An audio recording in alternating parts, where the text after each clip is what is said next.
Buenos días. El día de hoy es jueves 5 de octubre del 2023.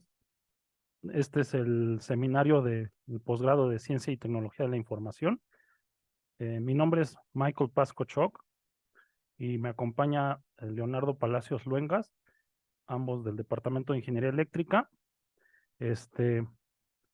Estamos aquí en representación del doctor Ricardo Marcelín Jiménez, que es el coordinador del posgrado de Ciencias y Tecnologías de la Información, solo que él tuvo que realizar una presentación en la Semana de Ingeniería Eléctrica que se está realizando en la UAM Iztapalapa y lamentablemente coincidieron los horarios y por eso no pudo estar presente el día de hoy. Pero bueno, el día de hoy tenemos el placer de tener con nosotros al doctor Rubén Vázquez Medina. Él va a presentar el trabajo del llamado identificación de dispositivos Bluetooth a través de huellas digitales de radiofrecuencia. Voy a leer una breve semblanza del doctor Vázquez. Permítanme tantito. El doctor Rubén Vázquez Medina nació en la Ciudad de México en 1966.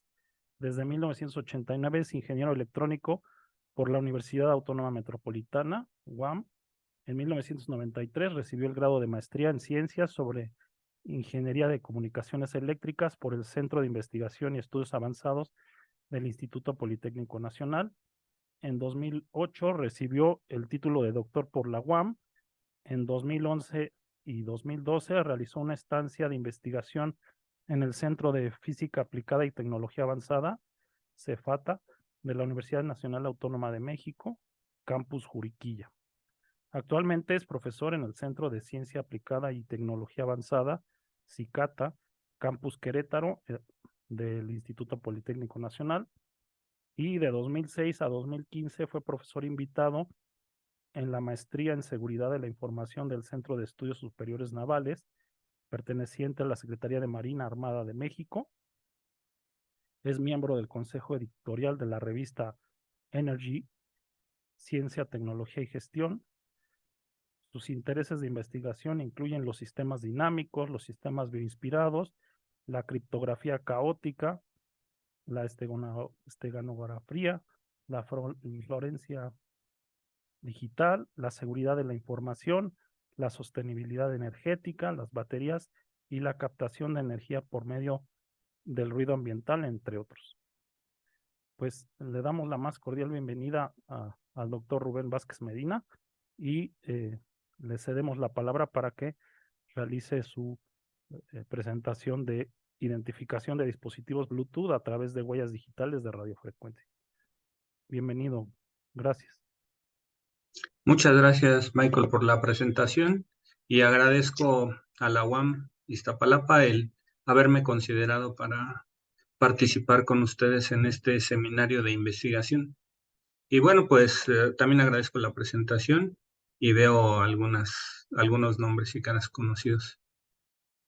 Bueno, pues voy a platicar un poco de lo que estamos haciendo en los últimos meses aquí en CICATA Querétaro sobre sistemas relacionados con la autenticación. ¿Sí? Y bueno, por eso titulé así la charla.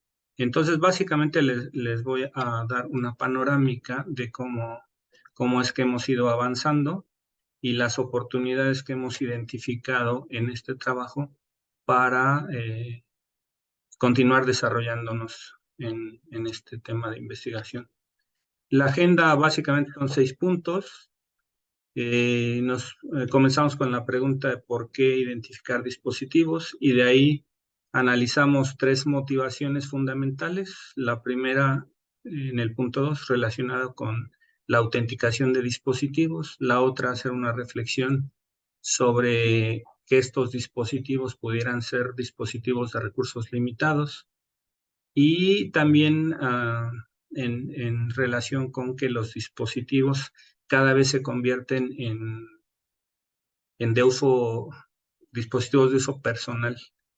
y el ejemplo más claro tiene que ver con los teléfonos inteligentes e incluso con los automóviles. Y a partir de estas tres motivaciones, reflexiones, pues les muestro algunas ideas de qué es lo que podemos hacer en esta temática y les presentamos alguna teoría general alguna teoría general de esto que estamos avanzando y cómo lo hemos ido llevando a la realización y pues finalmente algunas conclusiones. Bueno, primero en cuanto al primer tema, ¿por qué identificar dispositivos? Bueno, pues una de las razones tiene que ver con que en la actualidad pues hay una alta demanda de conectividad, no solamente conectividad de personas, sino también conectividad de dispositivos, los cuales se encuentran en entornos muy diversos, desde entornos de ambiente, digamos, administrativo, de gestión, hasta ambientes o entornos relacionados con lo fabril, ¿no? Con el sector productivo del que ustedes se imaginen, ¿no? Eh, Cada vez hay más dispositivos en la red. Acá les pongo un ejemplo, en el caso de los smartphones, ¿no? Hay más o menos 4.6 billones de dispositivos en el mundo, ¿sí? Y están distribuidos en un 50% de la población mundial, ¿sí?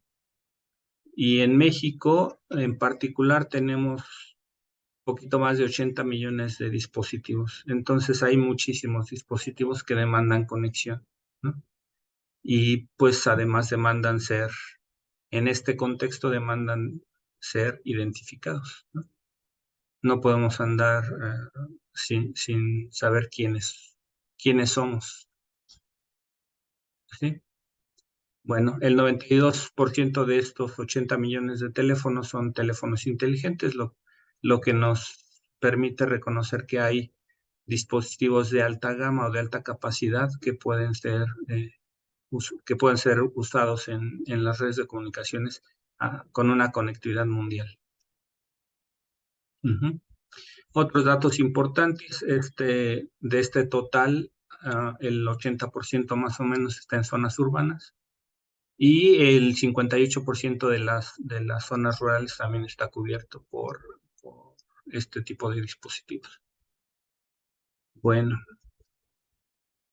otra de las razones que nos llama a identificar dispositivos o abordar este tema tiene que ver con que los dispositivos en general, cuando demandan de una conectividad, pues demandan un servicio continuo. Y no solamente pues es para los dispositivos que usamos personalmente, sino son dispositivos que están prácticamente en cualquier entorno, en una fábrica, en una empresa, en una instalación de cosecha de energía, ¿no? Prácticamente donde sea. Y es en todo momento, no para la necesidad de comunicarse, ¿no? Tanto de personas como de dispositivos. Entonces aquí viene la primera reflexión. Si nosotros consideramos que hoy la Internet no solamente ofrece servicios de conectividad a personas, sino también a dispositivos, entramos en el terreno del Internet de las cosas. Y de acuerdo con este autor, Gokey, en 2018 se reportaban poco más de 1 trillón de dispositivos en el planeta, en distintos entornos.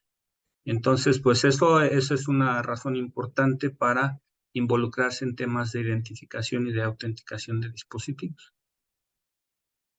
Hay una segunda reflexión de esto que acabamos de analizar y es que hay un creciente desarrollo tecnológico, cada vez hay nuevas cosas, nuevos dispositivos, nuevas tecnologías que surgen y que son aprovechadas de manera muy eficaz en las necesidades cotidianas de comunicación, en las necesidades cotidianas de los trabajos. Prácticamente cualquier persona tiene acceso a un dispositivo móvil, eso también es muy, muy importante en nuestra discusión de hoy. Y pues en cualquier momento, en cualquier lugar, se puede grabar, transmitir comunicar un suceso, eso también es sumamente importante. Y pues cada vez más ambientes se están incorporando a esta conectividad del Internet de las cosas. Bueno, pues hay que hacer un pequeño paréntesis. En este contexto, pues todos los dispositivos pues demandan de una interfaz de comunicaciones, ¿sí? Y al estar conectados entonces a un entorno como el de Internet de las cosas, pues necesitan ser identificados y por tanto autenticados, ¿no? Para saber quiénes son, qué derechos tienen, ¿sí? Qué permisos tienen sobre otros dispositivos o sobre algunas acciones en el sistema. También viene a colación que estos dispositivos, en general, los que están conectados a la Internet de las cosas, son dispositivos de recursos limitados. Más adelantito vamos a comentar exactamente a qué nos referimos, pero bueno, pues son dispositivos de baja capacidad en general. Y pues son también, dentro de este contexto, estamos considerando a los dispositivos de comunicación personal, que esos ya podemos decir que son dispositivos de mediana o de alta gama, que son dispositivos con mayores recursos, ¿no? Como el teléfono inteligente o como un automóvil incluso, ¿no? Bueno, pues a partir de esto, pues viene la primera motivación, lo que les decía, la autenticación de dispositivos. Yo los identifico para algo, ¿no? Pues el primer tema los identifico para autenticar, ¿no? Que dentro de la conectividad que demandan o la necesidad que se tiene de ellos de que estén comunicados, pues debemos tener la certeza de quiénes son y con quién se comunican y que se comuniquen para los recursos para acceder a los recursos en donde fueron definidos, ¿no? Bueno, en esta situación en particular de autenticación, pues tenemos que reconocer que hay una amplia diversidad de dispositivos que se van a conectar a la red, a la Internet, y pues esa diversidad impone muchos retos, ¿no? Igual puedo tener un electrodoméstico, puedo tener un automóvil, puedo tener un sensor en una instalación eléctrica, puede ser una computadora, puede ser un teléfono inteligente, puede ser algún sensor o algún actuador en una fábrica, en una máquina, en un coche. Entonces, esa condición demanda muchísimos retos, ¿no? Y eso nos sugiere que cada vez los ingenieros involucrados deben tener una mayor diversidad en cuanto a los temas que pueden o tienen la capacidad de abordar. En particular, pues quiero enfocarme al tema de las comunicaciones. Hay diferentes alternativas para esta gran diversidad de dispositivos que demandan comunicación, pues hay distintas alternativas de conectividad, ¿sí? En particular, la que nosotros estamos atendiendo es la de Bluetooth por razones naturales.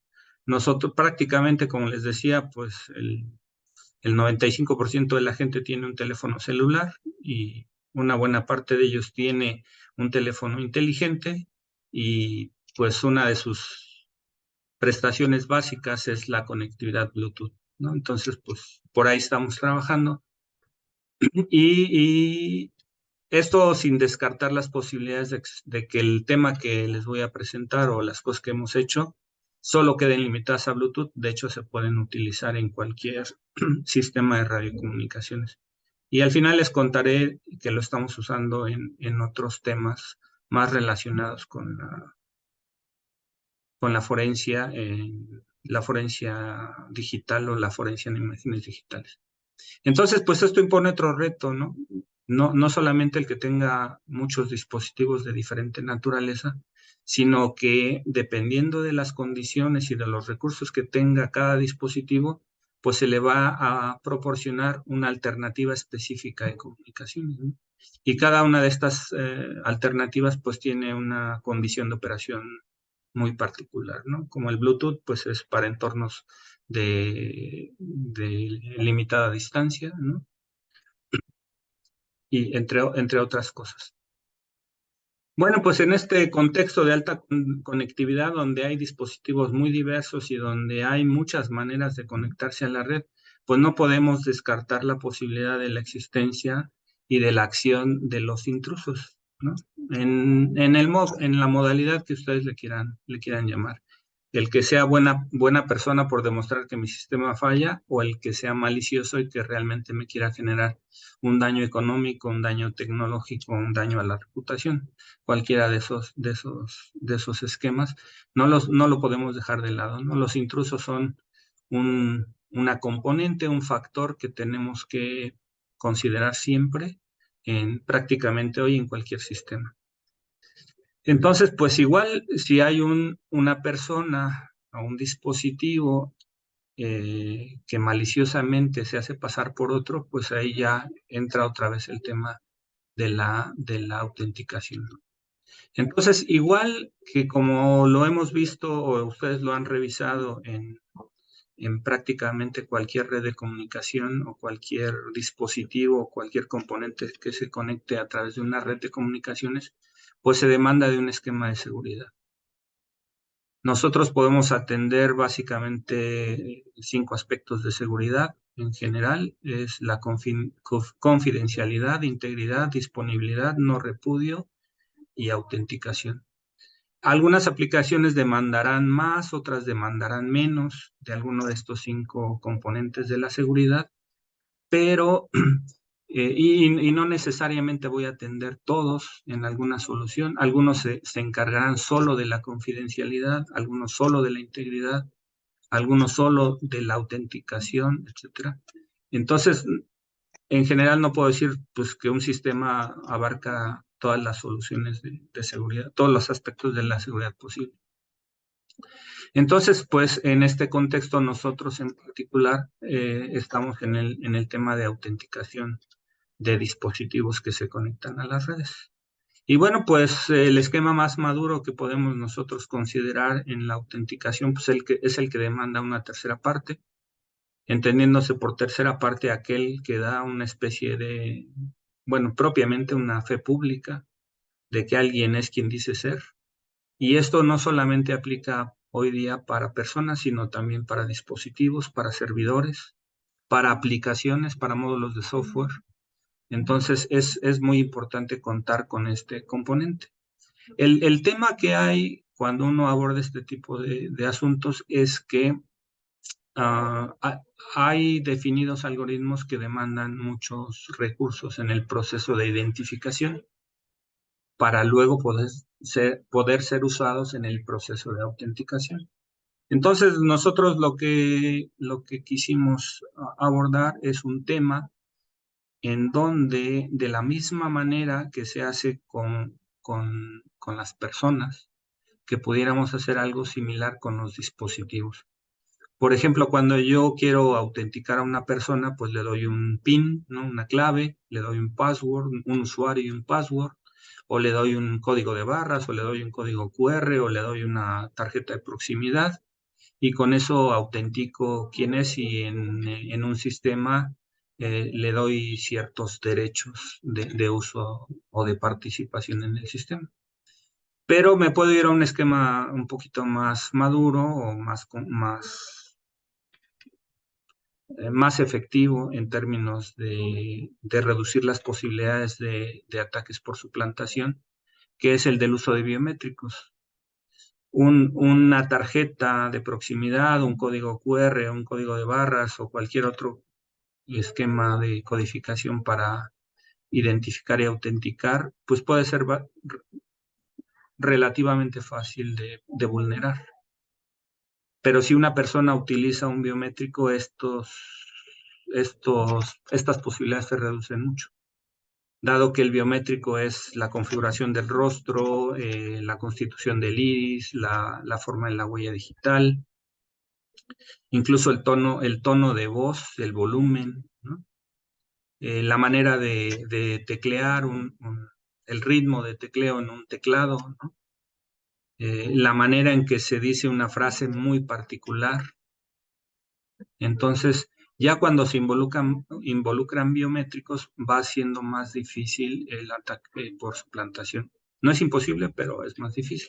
Entonces, de la misma manera, pues hay alternativas para dispositivos en donde pues ya no le voy a grabar un código al dispositivo, ya no le voy a poner una secuencia específica en un lugar muy asegurado del dispositivo, sino más bien le voy a decir, a ver, pues cuál es lo equivalente a tu biométrico, a una huella digital de dispositivo que me permita identificarte y hacer uso de ese recurso para un sistema de autenticación. Entonces, pues básicamente ese es el tema en donde estamos parados, ¿no? Entonces, ya eso me demandaría un poquito de menos cosas por hacer, ¿no? Si el dispositivo de manera natural genera una huella digital en algún sentido, definida de alguna forma o extraída e interpretada de alguna forma, entonces me voy a evitar algunas cosas por hacer. Bueno, entonces esta huella digital de dispositivo, igual que algunos otros biométricos para personas, pues tienen que cumplir al menos con estas 3 características. Hay otros autores que le ponen 2 características más, como la de la robustez y la de que sean fácilmente adquiribles, ¿sí? Pero bueno, básicamente una huella digital debe ser unívoca, universal y permanente. Unívoca es que sea una y solo una para una persona, sin ambigüedad. Universal, que a todos los dispositivos que participan en el sistema se les pueda extraer esa huella y se pueda interpretar de la misma manera. Y que finalmente permanente, que no cambie con el tiempo. Entonces estamos en ese reto y dijimos, bueno, ¿cómo le podemos hacer? Pues, ¿qué han hecho otras personas en esta dirección y cómo han construido sus huellas digitales? Bueno, pues vamos a seguir avanzando para ver cómo está este tema, ¿no? Bueno, la segunda motivación es que estamos en el contexto de la Internet de las cosas, donde normalmente hay dispositivos de recursos limitados, ¿no? Y entonces, lo menos que yo pueda incidir en exigirle recursos o capacidad a un dispositivo, mejor. Entonces, en este sentido, lo único que yo estaría promoviendo es hacer uso de su señal del radio de Bluetooth, solamente. No le voy a demandar ponerle algún algoritmo extraordinario, algún recurso adicional, algún código que se le pueda instalar en una memoria complementaria. Como el dispositivo funciona esencialmente, solo le pongo su interfaz de comunicaciones, en este caso Bluetooth, y me pongo a escuchar su radio, su señal de RF y ya. Entonces, ¿qué tanto puedo aportar? La verdad es que no lo hemos calculado. ¿Qué tanto puedo reducir la demanda de recursos?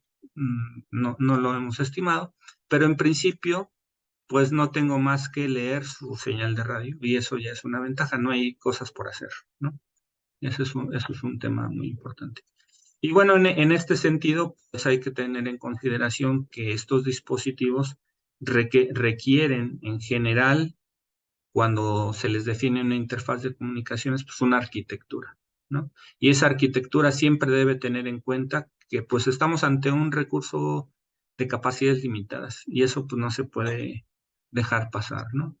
Ahí hay que tener mucho cuidado. Cualquier cosa que hagamos para propósitos de identificación y de autenticación tiene que considerar esto.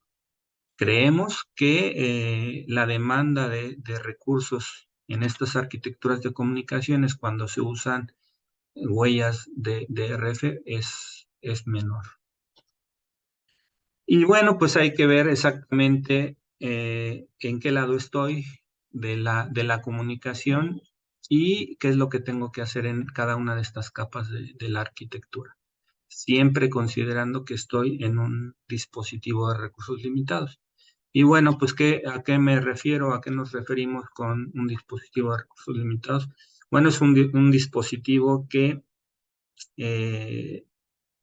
en general buscamos que ocupe la menor cantidad de energía, que esté comunicado, que pueda almacenar información en algún lado y que opere en un entorno de seguridad del propio dispositivo, ¿no? Y de sus comunicaciones.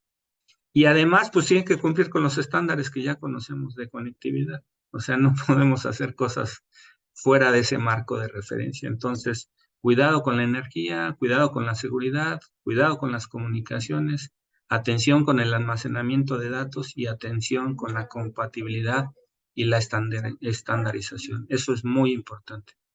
Y pues es un equipo, un dispositivo de recursos limitados, pero debe cumplir con estos cinco aspectos, ¿no? Tienen que ser observados estos 5 aspectos cuando se usan estos dispositivos en un contexto de la Internet de las cosas. Bueno, pues pasamos a la motivación 3 y aquí solamente pongo 2 ejemplos. La verdad es que solo es para que se entienda.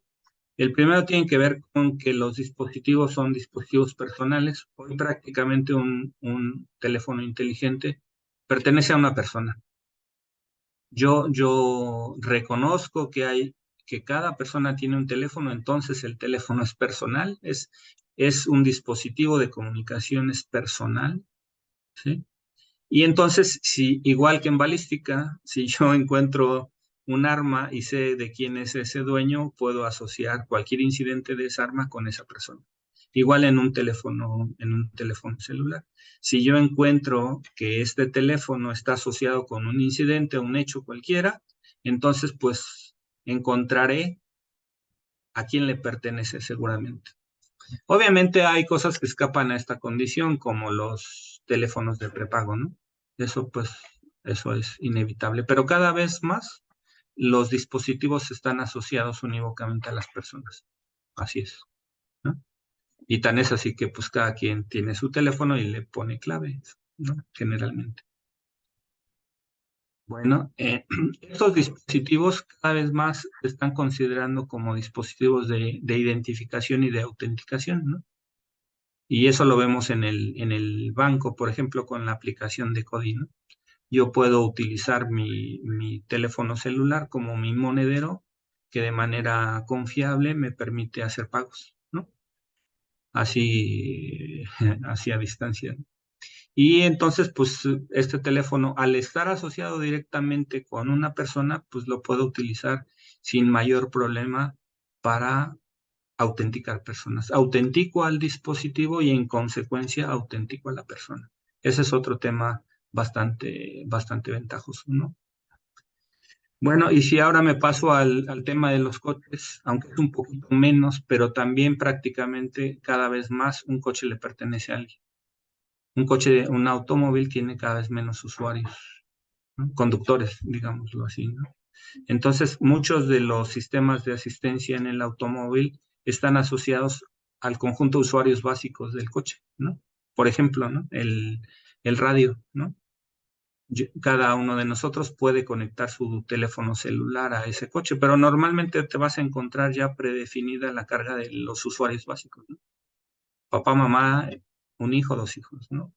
O hermano y hermana, o una pareja. Entonces, cada vez más los automóviles también se convierten en dispositivos personales. Entonces, si yo asocio un incidente con un auto, pues probablemente encuentre al responsable porque ese auto tiene un dueño, ¿no? Y tiene un usuario, tiene un conjunto de usuarios y que por fortuna pues quedan registrados en algún lugar del sistema o de los sistemas computacionales del auto, ¿no? Entonces, esas cosas vienen a ser muy importantes. En este contexto, donde ya hemos hablado de 3 cosas, lo que es la importancia de identificar y de autenticar, la consideración de que en un entorno de Internet de las cosas, los dispositivos tienen recursos limitados y tienen que cumplir 5 características básicas en su definición o en su implementación y que los dispositivos de comunicación personal como los smartphones o los autos se convierten en dispositivos que se pueden asociar fácilmente con las personas, pues toma mucha relevancia el tema de la autenticación. Y acá pues el gran problema en autenticación pues es la suplantación de identidad. Entonces estamos ante el reto de tratar de atender la posibilidad de que un intruso, alguien malintencionado, pueda suplantar la identidad. Entonces, como ya lo dijimos, si usamos los esquemas tradicionales de identificación, como el asignar un código de barras, un código QR, un PIN, ¿no?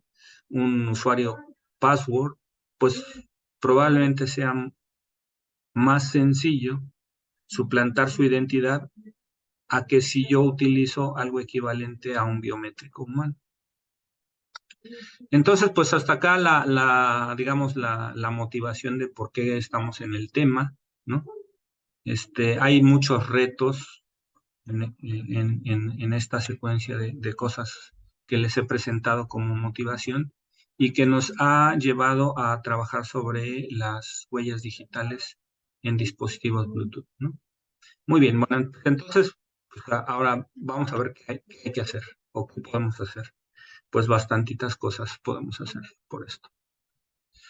Bueno, pues hay mucho trabajo y en el primer trabajo es, hay que ver qué es lo que han hecho otras personas en este tema y por fortuna no es un tema nuevo, es un tema que ya tiene sus años, por lo menos estamos hablando de unos 18 años, tal vez 20, en donde ya hay información relativa a este tipo de temas, ¿no? Y han ido avanzando. Y hoy con el tema de la inteligencia artificial, pues los algoritmos para autenticación con este tipo de características se han vuelto más efectivos, más eficientes, más efectivos, ¿no? Entonces, bueno, pues lo primero que nosotros nos preguntamos es cómo construir una huella única e irrepetible, universal y permanente, que son las tres características básicas que les mencioné al principio. Bueno, pues hay varias alternativas, ¿sí? Aquí les pongo 5 trabajos como referencia. Los numeritos que están en los corchetes están al final, en la bibliografía. Y si ustedes se fijan de los trabajos que aquí consideramos, pues hay algunos hay uno en particular que es de hace 17 años, ¿no?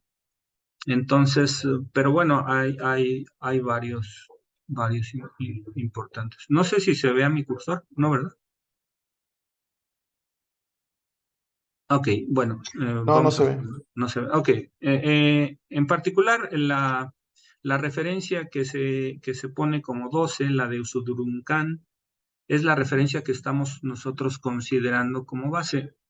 Y no porque nos interese trabajar con redes neuronales, la verdad es que no es nuestro tema, y estamos ante la definición de una huella digital para dispositivos de Bluetooth, pero considerando las características estadísticas de la señal de ruido, como lo vamos a ver más adelante. Pero ¿por qué usamos Usuduruncan como referencia? Bueno, pues porque ellos hicieron un trabajo muy interesante en términos de generar una base de datos pública de, creo que son 100 dispositivos telefónicos y cada uno al menos tiene un gemelo de la misma marca y del mismo modelo. Y esa base de datos está disponible públicamente. Entonces, nos ayuda mucho a poder probar nuestros algoritmos y ver si las ideas que tenemos sobre cómo construir la huella o cómo extraer la señal de ruido y a partir de ahí interpretarla como una huella digital, pues son efectivos, ¿no? Básicamente por eso lo consideramos, pero fuera de ello, el tema de redes neuronales, pues no lo estamos abordando, no lo consideramos para otras cosas. Lo que nos importa mucho de este trabajo, además de tener disponible la base de datos, que son muy buenas personas, la comparten con relativa facilidad, pues también nos interesa ver el montaje experimental que siguieron para poder hacer la adquisición de señales. Porque una de nuestras pretensiones es en relativamente corto tiempo, estamos hablando de unos 4 meses, podamos tener nuestra propia base de datos. Asumiendo, como les digo, que pues, cualquier persona tiene un teléfono celular y sería relativamente fácil conseguir 100 teléfonos, ¿no? Con sus gemelos, 200 teléfonos, y de cada uno de ellos sacar, no sé, 200 señales. ¿Es un trabajo arduo? Sí, pero vale la pena porque sí necesitamos más bases de datos que nos sirvan de referencia para poder probar algunos de los algoritmos. Bueno, eso es por las referencias que hay. Bueno, pues nuestra metodología de trabajo básicamente consta de cuatro etapas. La primera tiene que ver con la extracción de las señales de radiofrecuencia de los dispositivos participantes. En este caso, pues solo hay interés en dispositivos móviles, teléfonos inteligentes. La segunda etapa es el de acondicionamiento de las señales extraídas para su uso como, como características de identificación. Luego, la tercera es el desarrollo de un clasificador, en este caso un clasificador estadístico, por las condiciones en las que estamos usando la señal de ruido que se cosecha de cada uno de los dispositivos considerados. Y luego, pues viene la parte de que ese clasificador desarrollado pueda ser evaluado en cuanto a su efectividad, si sirve o si no sirve. Y bueno, pues hay buenas noticias. Tenemos un algoritmo que sí funciona, pero nos costó un poquito de trabajo, ¿no? Entonces les voy a contar un poco cómo fue el tema, cómo fue que abordamos el tema, ¿no? Básicamente este es un diagrama muy general de nuestro proceder, ¿no? Y aquí toma relevancia que nosotros estamos considerando para propósitos de probar nuestros algoritmos la base de datos de Sudruncan, ¿no? Y pues no podíamos tomar todos los dispositivos que ellos tienen porque pues quisimos hacer la prueba con un número reducido de dispositivos. Ahorita les voy a presentar el caso con el que nos trabajamos y probamos nuestros algoritmos. Bueno, de esa base de datos seleccionamos algunos cuantos y de esos entonces definimos una huella digital. Y como les decía, es una huella digital, una huella estadística, ¿no? La que estamos usando. Entonces, básicamente lo que hacemos es extraer el ruido del radio Bluetooth. Ahorita les voy a contar un poco más del detalle. Y analizamos su distribución estadística, la distribución estadística de ese ruido y entonces hacemos un acondicionamiento de la señal para que esa distribución nos sea útil como una huella unívoca, permanente y universal. Y después aplicamos algo que se llama la divergencia de Jensen-Shannon para poder comparar las distintas distribuciones de las generadas por los diferentes dispositivos. Y luego pues pasamos a la validación en las pruebas. Básicamente es un poquito más del detalle de la lámina anterior. Muy bien. Bueno, ¿qué hizo Ujudruncan? Bueno, ellos básicamente lo que hicieron es, a partir de un conjunto de dispositivos de teléfonos inteligentes, pues captaron las señales en un analizador de espectros de alta gama, ¿no? Obviamente en la banda de Bluetooth, y adquirieron señales a distintas tasas de muestreo, ¿no? Obviamente, la mínima pues es la que cumple con el teorema de Nyquist para estos asuntos, que garantiza la recuperación efectiva de la señal y tasas de muestreo mucho más finas. Entonces, bueno, pues tienen bastantitas señales y ahí está un ejemplo del montaje experimental. Nosotros intentamos plantear este experimento, pero pues la verdad ahorita no contamos con los recursos para hacer este montaje, sobre todo porque el equipo que ven ahí atrás pues son equipos caros, ¿no? El más barato que medianamente puede resolvernos el tema, pues cuesta como 200,000 pesos, ¿no? Entonces, aquí tenemos equipos de esos, pero de mediana gama, que el ancho de banda no nos da para trabajar directamente con Bluetooth, ¿no?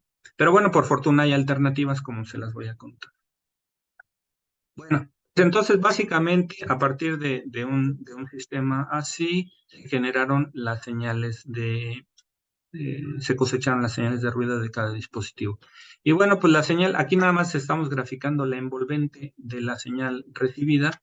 Y ustedes ven primero que hay una parte de muy baja intensidad, una señal, una parte que se llama estado inicial, que es cuando el radio del equipo que estoy observando, del cual quiero quiero conocer su señal, está apagado.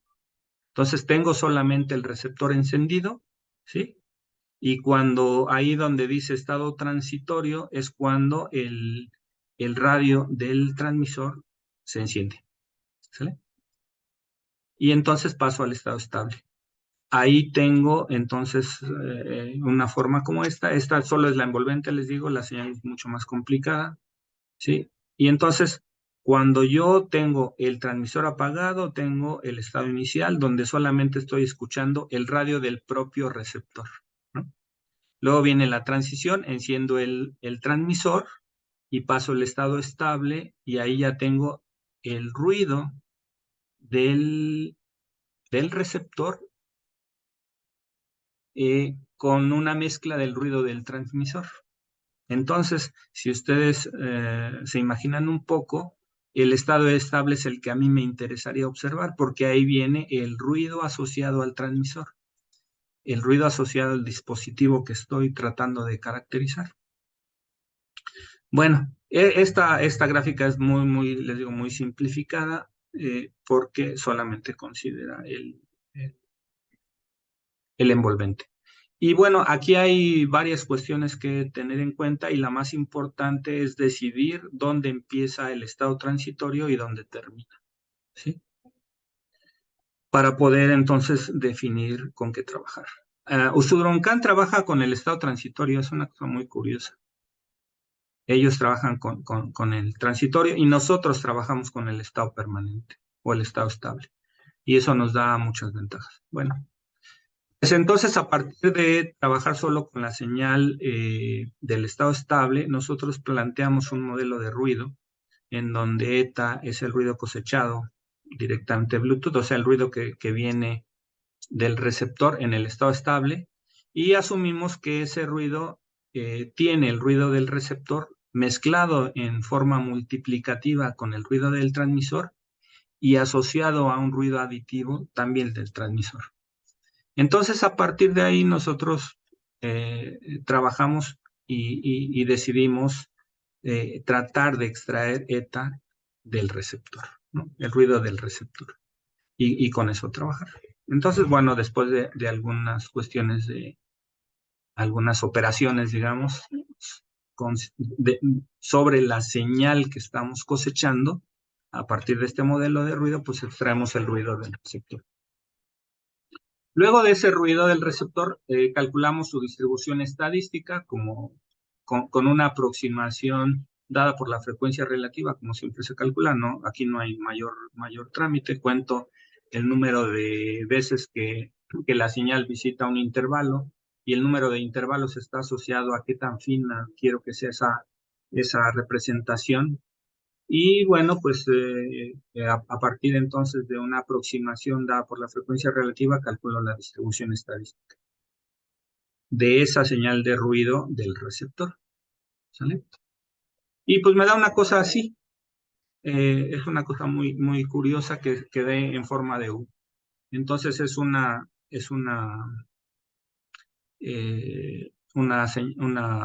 función de distribución que tiene dos componentes importantes, donde se concentra la mayor cantidad de la energía, ¿sí? Y entonces eso me da una ventaja, porque en lugar de trabajar con toda la distribución, nada más trabajo con la mitad, porque por fortuna es simétrica. Entonces me preocupó solo en trabajar con la mitad de la distribución, y no pierdo generalidad en el proceso, ¿no?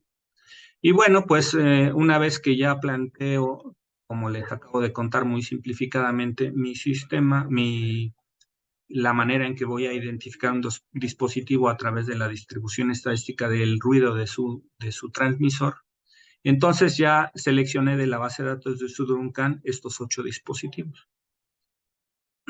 Tengo 4 iPhone, tengo un LG, un Samsung y un Sony. Y de cada uno de ellos tengo un gemelo. Por fortuna, Usudroncan pues tiene esa posibilidad de dar un teléfono exactamente de la misma marca y del mismo modelo. Entonces, acá el reto es construir un algoritmo que, no importando que el teléfono sea de la misma marca y modelo, pues pueda distinguirlos, ¿no? Con relativa precisión. Muy bien, entonces aquí está más o menos cómo quedó la mitad de la función de distribución para cada uno de los teléfonos. Aquí están. Obviamente solo cuando digo teléfonos, digo de los radios Bluetooth de cada teléfono inteligente en estas marcas, ¿no? Entonces, si ustedes se fijan en esta tabla, pues tengo un iPhone 5, el uno es un dispositivo, el 2 es su gemelo, el iPhone 6, el uno es un dispositivo, el 2 es su gemelo y así sucesivamente. Entonces, si ustedes se fijan, para un caso particular suena bien bonito porque se ve muy bonito porque todas las funciones de distribución pues son diferentes. Y uno dice, pues promete y parece que sí las puedo distinguir una de la otra. Pero la mala noticia es que el mundo no funciona así. Esto es solamente un ejemplo de tomar una señal de ruido por cada uno de los teléfonos y así se ve y se ven distintas. Entonces uno dice, pues dan. Bueno, entonces hasta ahí vamos a dejar esa parte de que sí da, creemos que sí da. Entonces definimos una métrica para comparar las distribuciones estadísticas, definimos una referencia, definimos como cualquier sistema definido por redes neuronales o inteligencia artificial, necesito una base de conocimiento que me pueda servir como referencia.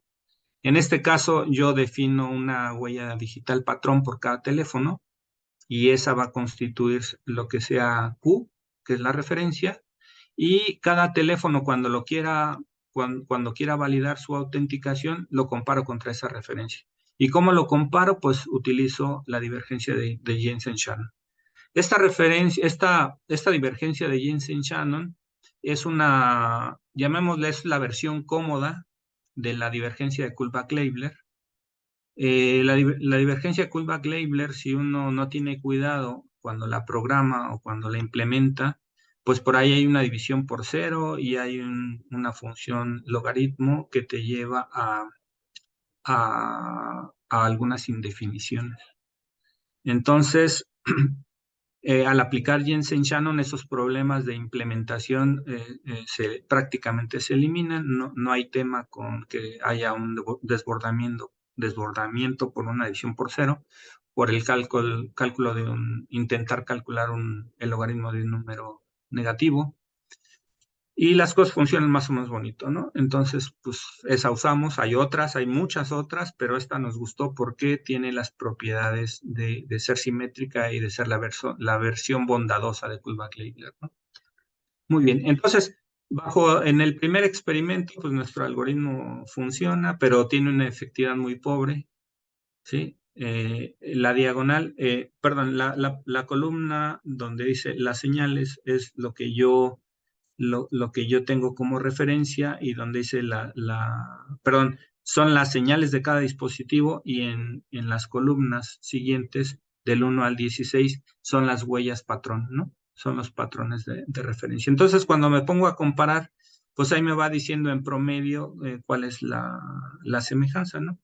Entonces, aquí hicimos un experimento para comparar 20 señales de un dispositivo contra su propia huella. Y de esas 20, solo el 56% le atinó y las otras no. Ajá, las otras quedaron distribuidas entre los otros. ¿Vale?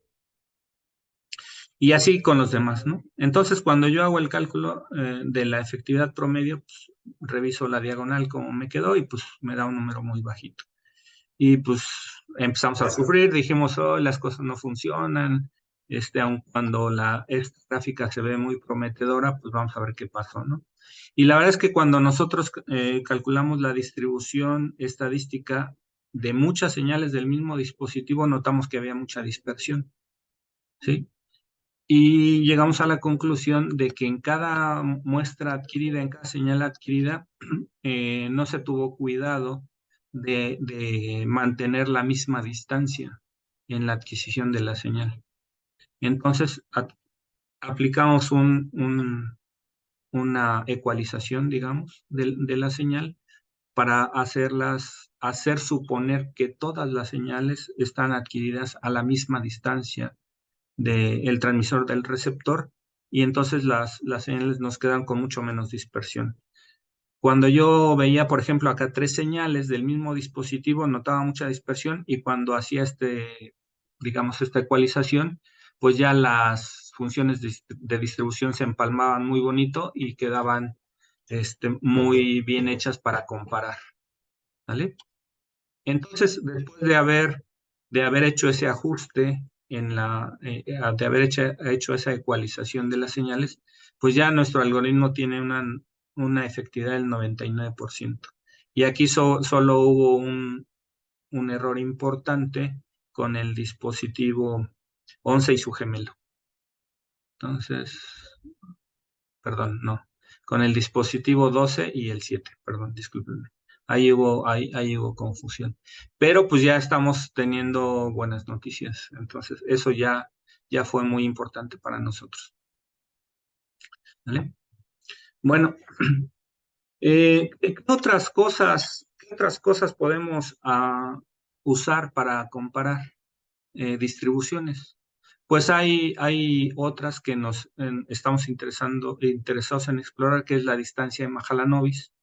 Sí, y acá aplica un poquito el ejemplo del pescador, ¿no?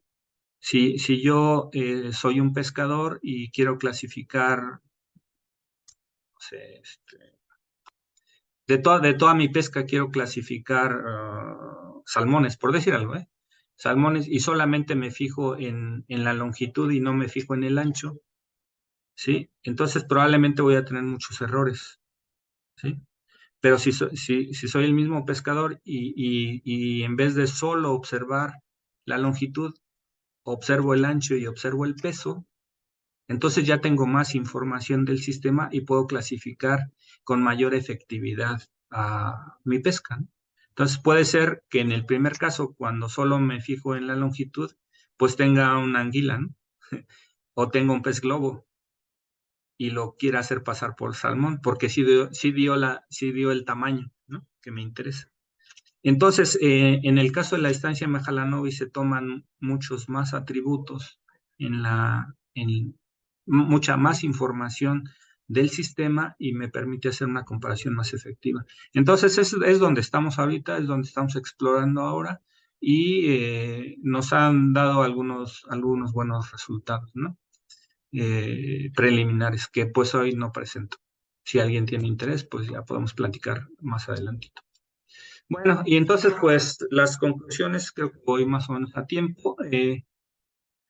Es importante desarrollar algoritmos de autenticación para dispositivos con recursos limitados en general, ¿no? Si yo voy a tener un entorno de Internet de las cosas donde tengo sensores y actuadores de bajas capacidades computacionales y de bajos requerimientos energéticos, pues así lo debo mantener, pero le tengo que dar una alternativa de identificación y de autenticación.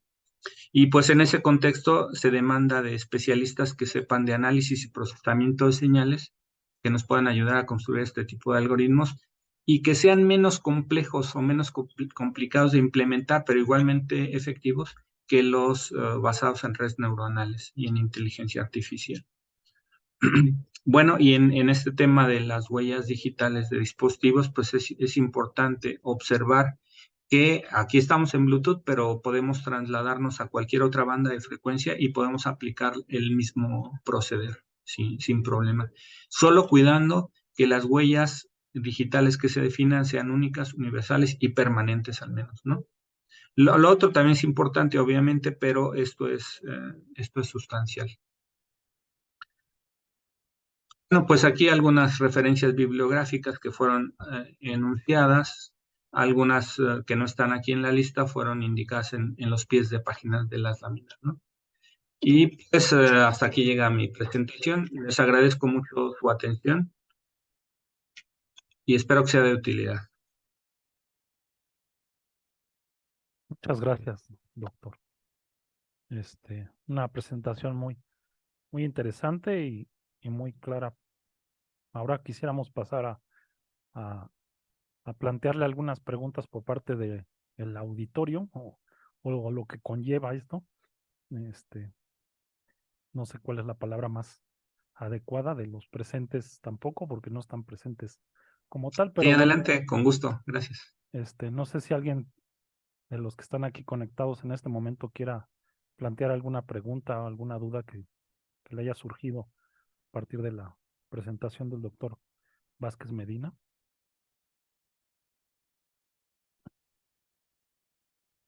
¿Nadie? Yo sí tengo una pregunta. A ver, Leonardo. Bueno, Sí. había comentado que era muy costoso la parte de tener un analizador de espectros, ¿no? Prácticamente porque se requieren de altas frecuencias. Y Ujú. quedamos en la idea de cuál sería la solución que plantea para aquellos que no tengamos tanta infraestructura, ¿no? Para poder desarrollar escenarios similares. Ah, sí lo olvidé, ¿verdad? A ver, vamos a ver. Sí. Creo que lo puse en la lámina, nada más que ya no lo mencioné. Ajá, sí, aquí está. La solución a ese problema es el usar los radios definidos por software. Nada más que pues hay una implicación operativa, ¿no? Propiamente yo no estaría trabajando en la banda Bluetooth, que es alrededor de 2.5 gigas, ¿no? Eh, en un radio definido por software, tengo que trabajar con señales en la banda de frecuencia intermedia. ¿Sí? Entonces, bueno, pues la verdad es que es una solución muy económica. Nosotros ahorita adquirimos dos sistemitas bastante básicos. Nos costaron en suma como unos 8,000 pesos, no más de 10,000 pesos. Y ya vamos a empezar a adquirir las señales, pero con la salvedad de que exactamente no vamos a trabajar con las señales en la banda de Bluetooth, que sería el problema. Bueno, ¿qué complicaciones tiene esto? Bueno, cuando yo traslado la señal de interés a una señal, a una banda diferente, pues tengo que hacer ahí algunas operaciones, ¿no? Probablemente multiplicaciones o convoluciones, y a partir de ahí entonces hay una mezcla más complicada, o un involucramiento más complicado de la señal si viene combinada con otras señales, ¿no? Pero creemos que puede dar si consideramos el trabajo de procesamiento de la señal conforme al modelo que les enuncié, ¿no? Y pues es una solución muy, muy económica y ahí estamos en eso. Y pues la verdad es que son sistemas muy bondadosos porque a partir de una definición por software uno puede ubicarse prácticamente en cualquier banda. Ahorita tenemos de los dos dispositivos, dos tarjetitas que adquirimos, una topa en los 3 gigas y la otra en los 6. Entonces tienen anchos de banda bastante razonables. Y los complementos que estamos considerando pues, son algunas antenas, ¿no? Y de cierta calidad y también algunos amplificadores de bajo nivel de ruido para poder limpiar la señal cuando la estemos cosechando, ¿no? Entonces ahí pues tenemos todavía mucho que experimentar, pero sí queremos generar una base de datos. Yo espero que los experimentos preliminares con algunos 5 o 6 equipos ya puedan estarse generando antes de que terminemos el año, ¿no? Ya estamos en el montaje experimental y ya estamos sacando algunos resultados, pero nada concluyente todavía, ¿no? Muchas gracias. Sí, muchas gracias. Gracias. Yo tengo una pregunta, Rubén. Sí. ¿Han ustedes, qué estimaciones tienes respecto a trabajar en ambientes ruidosos? Por ejemplo, supongamos una cocina donde hay muchos hornos de microondas, Ujú. un restaurante, o quizás debajo de unas antenas de alta tensión o cerca de una antena de celulares. ¿Han estimado algo al respecto? No lo hemos estimado, pero aquí depende mucho del modelo de ruido que nosotros consideremos, ¿no? Obviamente en este esquema donde consideramos que el entorno es limpio, espectralmente hablando, es limpio, entonces usamos un modelo de ruido bastante básico, ¿no? Pero sí podríamos considerar cosas más complicadas, ¿no? Si ustedes recuerdan, voy a regresarme rápido. En este modelo de ruido solo consideramos la influencia del ruido del receptor, ¿no? Donde estoy adquiriendo la señal. Pero si estuviera considerando que dentro de la misma banda hay otras señales, pues tendría que involucrarlo en este modelo y luego intentar limpiarlo. Ajá. Entonces, es ahí donde había que trabajar un poco. Ahora, por fortuna, los equipos en general se diseñan con criterios de compatibilidad electromagnética, ¿no? Entonces, tan es así que yo puedo hacer mi comunicación Bluetooth mientras el horno está encendido, ¿no? Eso me hace sospechar de que la interferencia no es tanta, ¿no? Y podría relativamente fácil eliminar la señal de ruido si ahí se aparece. Pero bueno, como dices, hay que experimentar, eso no lo podemos quitar, ¿no? El primer reto que hemos observado, como les comentaba hace rato, es garantizar que la adquisición de las señales se haga siempre a la misma distancia por cada dispositivo. Ahora, ya una vez que se haga esa prueba, podemos incluso considerar la distancia como un criterio de identificación. Si un dispositivo tiene una huella digital muy parecida a la mía, pero no está donde siempre lo he medido, entonces ya puedo sospechar que no es, ¿no? Entonces, hemos visto que eso es una ventaja también. Pero ahorita nos interesa quitar la mayor cantidad de complicaciones y tratar de hacer un sistema de clasificación efectivo. Una vez que eso ya se logra, entonces ya podemos diversificar un poco las posibilidades de influencia, ¿no? Como estos efectos que mencionas. Ahora, por otra parte, suponiendo que yo quiero atacar el sistema que ustedes están diseñando y yo quisiera, solo pienso, no sé si sea posible, si yo quisiera replicar el ruido de un dispositivo para hacerme pasar por un dispositivo, ¿qué tan difícil sería replicar el patrón de ruido? Pues bajo el esquema que tenemos nosotros podría ser relativamente fácil porque observo la distribución, ¿no? Ok. Sí, podría ser relativamente fácil. Por eso les comentaba el caso del pescador, ¿no? Si solo me fijo en el tamaño del pescado, en la longitud, pues estoy teniendo muy poca información del sistema y seguramente me voy a equivocar mucho bajo contextos más complicados. Pero si yo me voy a observar algunas otras características de la señal y no solo lo comparo usando Jensen-Shannon, sino Mahalanobis, que me permite en general tener un sistema multidimensional de características por observar, entonces yo podría tener menos complicaciones como las que tú dices. Y pues eso es algo inevitable, tenemos que ir hacia allá, por eso lo mencioné. Sí, muchas Muy gracias. bien. Muy Bueno, efectiva la gracias. pregunta. Es todo. Muchas gracias. Sí, gracias.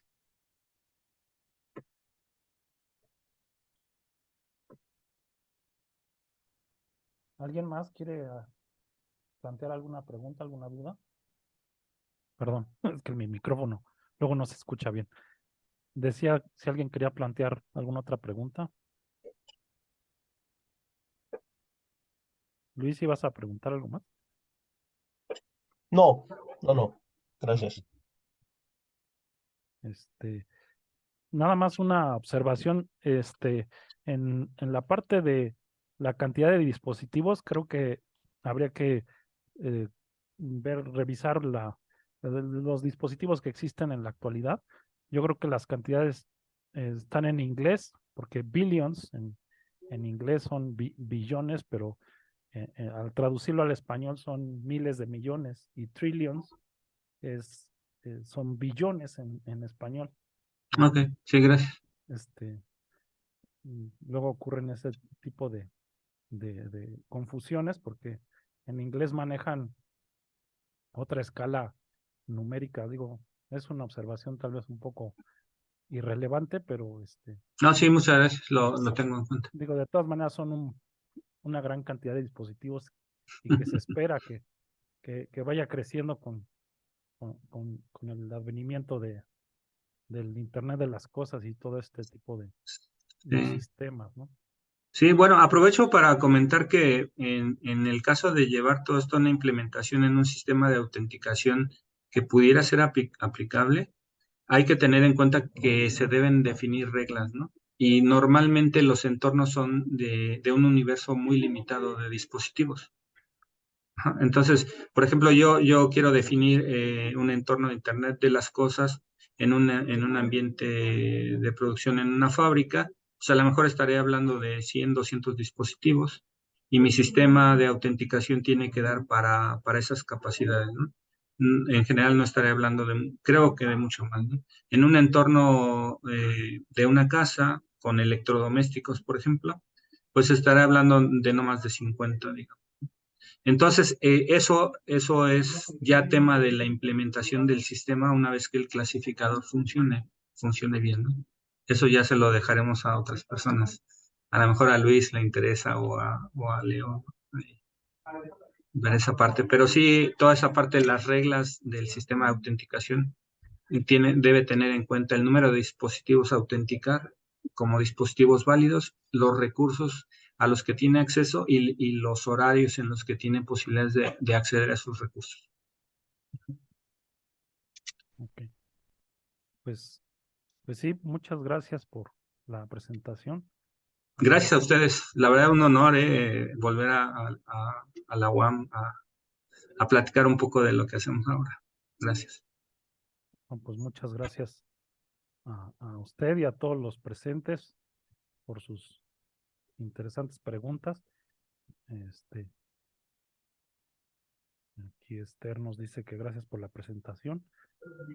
Algunos a lo mejor no pudieron plantear una pregunta porque creo que están desde dispositivos que no cuentan con micrófono, pero pues les No, pero ahí está agradecemos. mi correo y si alguien tiene interés en algo muy particular, pues con gusto ahí. Normalmente en el lapso de 1 o 2 días ya estoy contestando. Es antes siempre, pero no más de 48 horas ya estoy contestando. Pues agradecemos su disponibilidad para aclarar dudas que pudieran haber surgido, y ya sea por pena o por falta de algún dispositivo para poder comunicarse oralmente, pues que se comuniquen con usted para aclarar cualquier duda que haya surgido, ¿no? Y como De pueden acuerdo, ver, con mucho gusto. este tipo de investigaciones pues reúne o convergen muchas cosas, ¿no? Muchas áreas de conocimiento, matemáticas, obviamente las comunicaciones y muchos otros aspectos que se integran para poder dar una solución a un problema tan complejo como el que nos presentó. Un aplauso, aunque sea virtual. Gracias. Sí, muchas gracias.